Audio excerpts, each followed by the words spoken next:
প্রিয় শিক্ষার্থী, আসসালামু আলাইকুম। স্বাগতম সবাইকে নারিদ আলী হাই স্কুল অনলাইন ক্লাসে। আমি মোহাম্মদ জিল্লুর রহমান জয়, নবম ও দশম শ্রেণীর ভূগোল ও পরিবেশ বিষয়ে চতুর্দশ অধ্যায় বাংলাদেশের প্রাকৃতিক দুর্যোগ এই অধ্যায়ের অংশ নিয়ে আমরা আজকে কথা বলব। তো বাংলাদেশের প্রাকৃতিক দুর্যোগ, আমরা সবাই জানি যে বাংলাদেশ প্রাকৃতিক দুর্যোগ প্রবণ একটি দেশ। প্রায় সারা বছরই কোনো না কোনো প্রাকৃতিক দুর্যোগ লেগেই আছে ভৌগোলিক কারণে। তো আমরা প্রথমত দেখি যে আজকের ক্লাসে আমরা কি কি শিখব। আমরা আজকের ক্লাসে দুর্যোগ ও বিপর্যয় কি সেটা ব্যাখ্যা করতে পারবো। ক্লাস শেষে প্রাকৃতিক দুর্যোগের ব্যাখ্যা করতে পারবো, ঘূর্ণিঝড়ের ব্যাখ্যা করতে পারবো, ভূমিকম্প, বন্যা, খরা ইত্যাদি সম্পর্কে আমরা আজকে জানব। তো আমি শুরুতেই দুর্যোগ কি, আমি শুরুতেই বলেছিলাম যে বাংলাদেশ প্রাকৃতিক দুর্যোগের দেশ। তাহলে দুর্যোগটা কি? দুর্যোগ হলো এমন ঘটনা যা সমাজ ও মানুষের জীবনের স্বাভাবিক কাজকর্মের ব্যাপকভাবে বিঘ্ন ঘটায়। আমি আবারও বলি যে দুর্যোগ কি? দুর্যোগ হলো এমন ঘটনা যা সমাজ ও মানুষের জীবনের স্বাভাবিক কাজকর্মে ব্যাপকভাবে বিঘ্ন ঘটায়। এরপরে আমাদের আরেকটা শব্দ রয়েছে বিপর্যয়। যে দুর্যোগ আর বিপর্যয় কি আলাদা জিনিস? মূলত দুর্যোগ বিপর্যয় একই জিনিস, কিন্তু এই যে স্বাভাবিক জীবনযাপনে বিঘ্ন ঘটায় এইটার স্কেলটা কম আর বেশি। দুর্যোগ হলে সেগুলো আমাদের স্বাভাবিক আমরা মেনে নিই, কিন্তু বিপর্যয় যখন ঘটে যায় তখন সেটা আমাদের সহনীয় পর্যায়ে মাত্রা ছেড়ে যায়। যেরকম দুর্যোগের সংজ্ঞাটা আমরা জেনে গেছি, বিপর্যয়।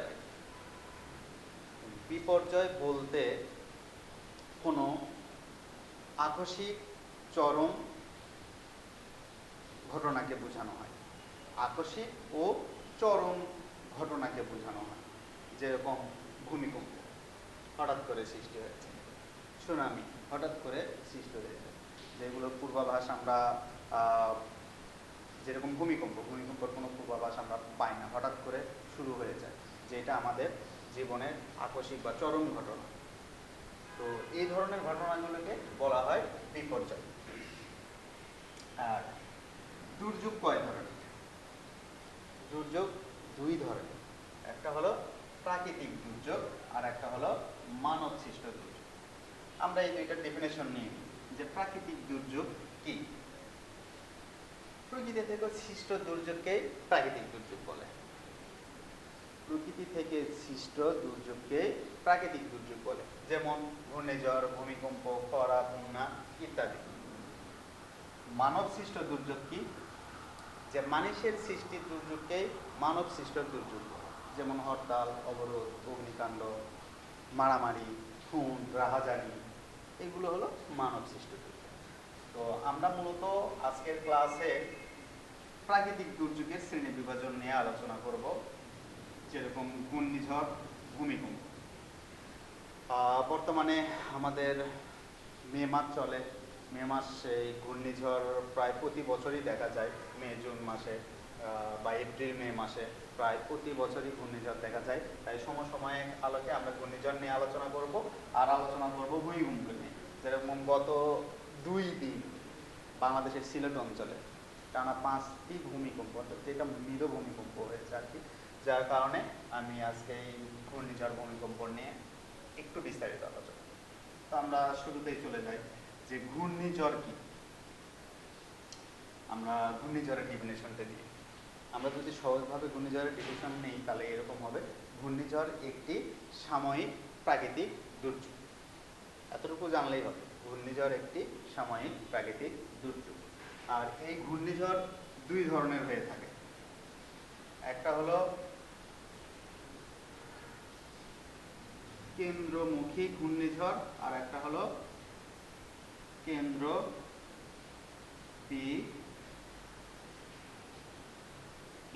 বিমুখী ঘূর্ণিঝড়।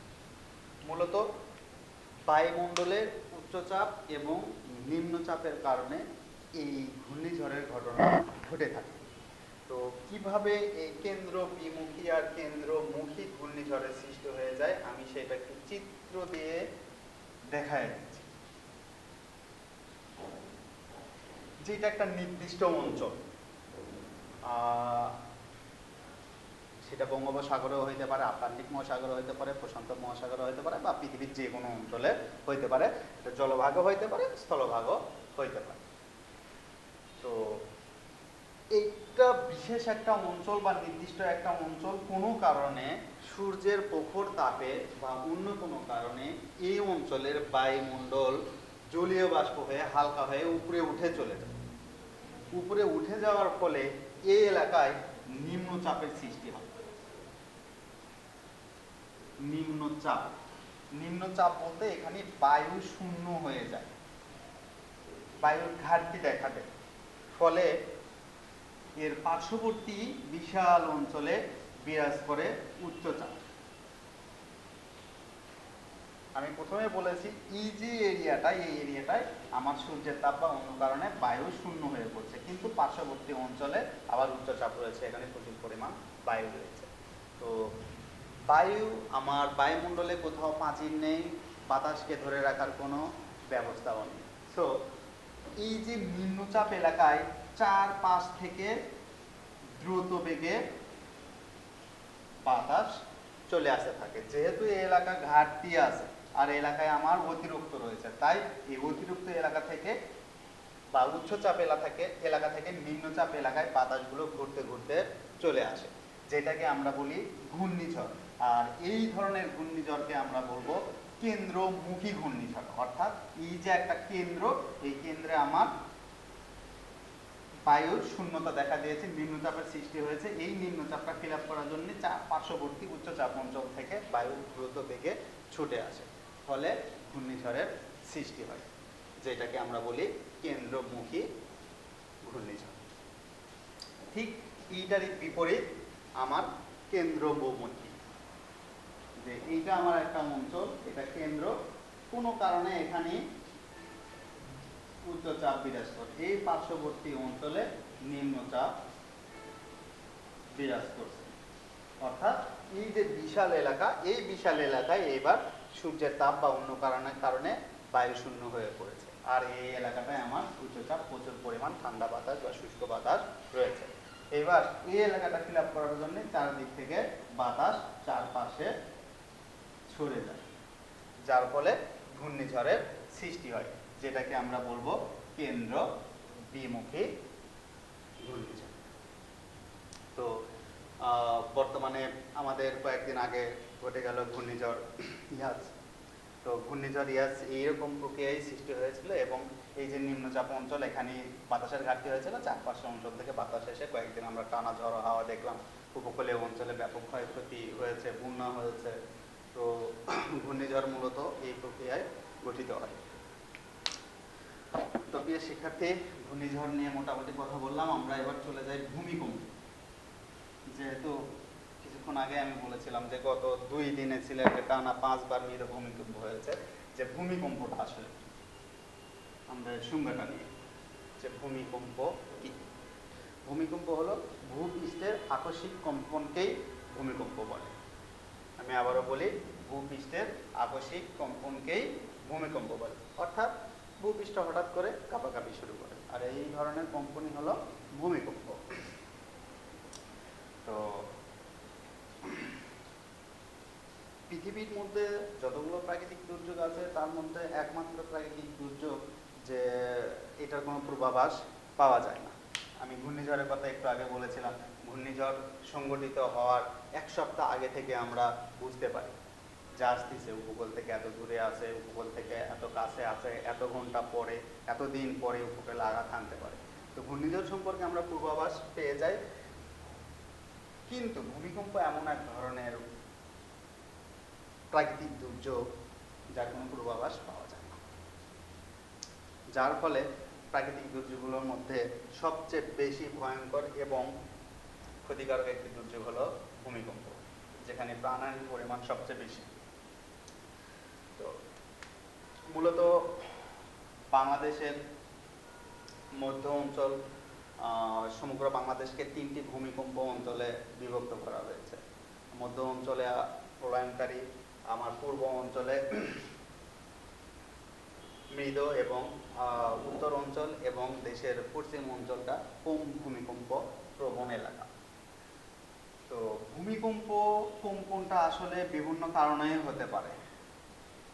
তো সেটা ভূমিকম্প কি আর ভূমিকম্পর মাত্রা কেমন, সেটার জন্য আমাদের দুইটা যন্ত্রের নাম জানতে হবে, যেরকম সিসমোগ্রাফ। সিসমোগ্রাফ 2 নাম্বার হলো রিক্টার স্কেল। রিক্টার স্কেল ভূপৃষ্ঠ কাঁপাকাঁপি করলেই যে ভূমিকম্প তা না, কত মাত্রায় কাঁপলে সেটা ভূমিকম্প, সেই সিসমোগ্রাফটা সেটার ইকুয়েশনটা দিয়ে, অর্থাৎ ভূমিকম্প নির্ণায়ক যন্ত্রের নাম হলো সিসমোগ্রাফ, আর ভূমিকম্পটা কত মাত্রায় হয়েছে সেটার ইকুয়েশন দিবে রিক্টার স্কেল। অর্থাৎ ভূমিকম্প কি আমার 4 মাত্রায় হয়েছে নাকি 5 মাত্রায় হয়েছে নাকি 6 মাত্রায় হয়েছে, সেটার ইকুয়েশন দিবে রিক্টার স্কেল। এইগুলো ভূমিকম্প প্রবণ এলাকায় আবহাওয়া অফিস থেকে অথবা মাটির ভিতরে মেশিনগুলো স্থাপন করা রয়েছে, সেইগুলো থেকে আমরা মোটামুটি আবহাওয়া অফিসের তথ্য পেয়ে থাকি। তো ভূমিকম্প সম্পর্কে এই দুইটা যন্ত্রের নাম আমাদের জানতে হবে। একটা হলো ভূমিকম্প নির্ণায়ক যন্ত্রের নাম সিসমোগ্রাফ, আর ভূমিকম্পের তীব্রতা পরিমাপক যন্ত্রের নাম রিক্টার স্কেল। তো প্রিয় শিক্ষার্থী, আজকে এই পর্যন্তই। সবাইকে ধন্যবাদ।